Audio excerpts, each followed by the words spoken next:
Well, I had a friend say to me once, you know, think of all the times you've stuck that mouthpiece in your mouth and blown it to your horn, you know. I mean, that's a repeated action over and over and over and over and over again.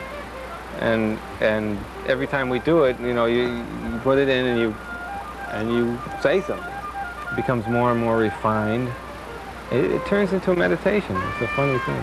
You get more and more familiar with it, it becomes part of you. As you get more focused on what's happening, and the other thoughts begin to disappear and you become one with the music, with what's happening, then you know you're going in, you're getting somewhere.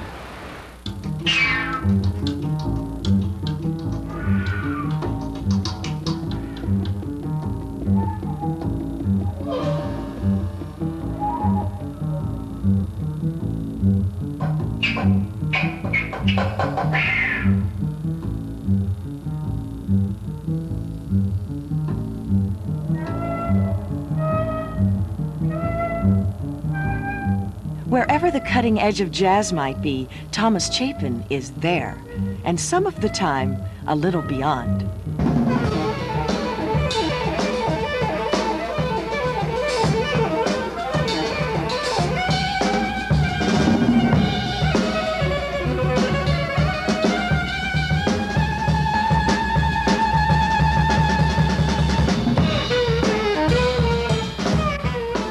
Chapin's jazz runs the gamut of expressions, from screeching noise and emotional flare-ups to delicate reflections with sweet, imaginative melodies.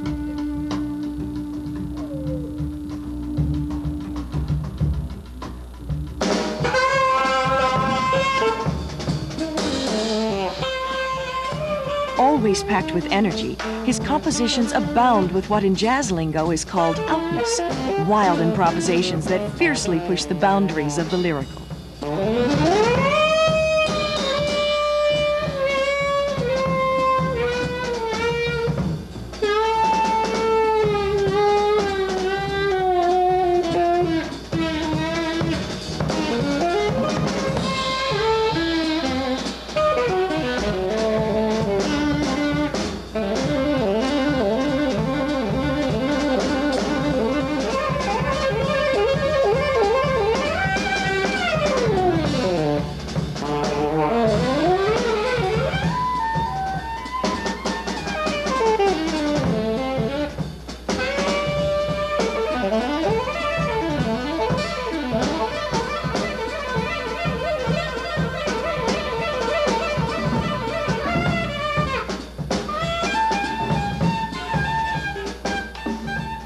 A native of Connecticut who began playing piano at the age of 3 and flute at age 10, Chapin has established himself in music circles in New York, Europe, and Latin America.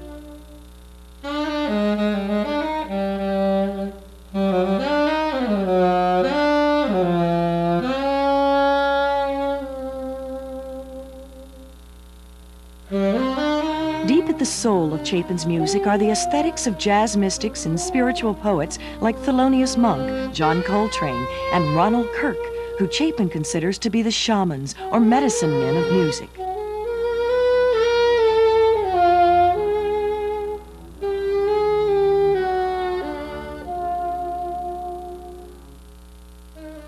Awed by Chapin's last 3 CDs on the Knitting Factory label, jazz critics say Thomas Chapin is sure to one day land in jazz history books as well.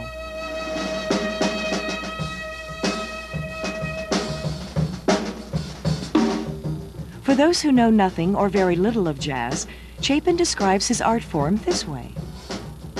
It's a language that you don't necessarily need to speak or understand literally to enjoy. But as you get to learn the language, it becomes much richer.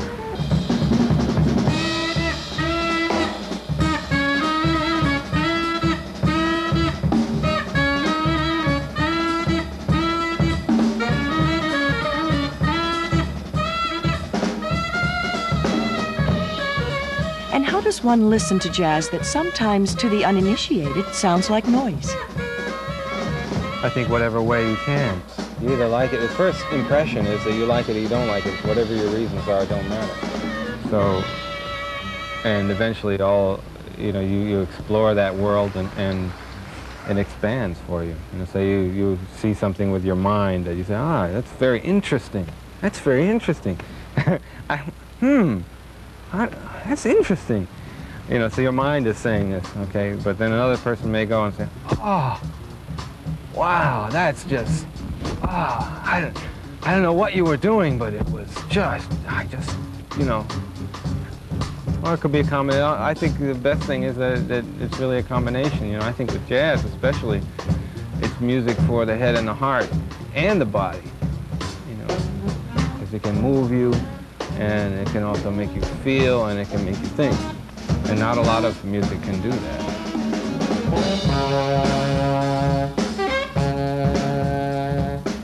Making music in any form is Chapin's passion.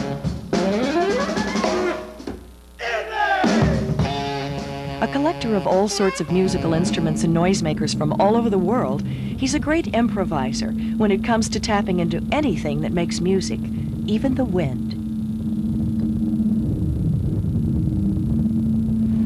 Well, you're always, I think, striving to create something new, to create an awareness of being present, be in that place of creating, which is it's just like a continually flowing fountain. And as soon as you can tap into that, you've got something.